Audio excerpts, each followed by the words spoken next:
Welcome to our channel One Step, where we post tutorial videos. And in today's video, I will teach you guys how you guys can log in into your Southwest credit card account. And it's pretty simple, so follow the steps. And before I show you the steps, if you guys are new to our channel One Step, hit that subscribe to our channel and let's move on. First step, you want to search for Southwest credit card login just like this. And after you search for it, the first option over here where it says Southwest account access credit card, you want to click on. Once you do that, it's going to bring you to this page from over here where you guys can log in into your Southwest credit card account. Now, since Southwest credit card account is linked with Chase, first you need to enter your username over here.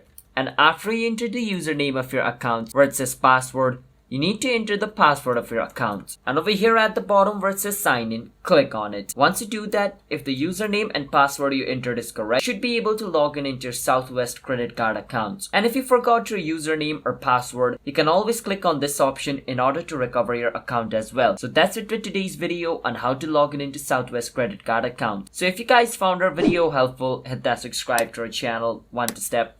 I'll see you guys next time.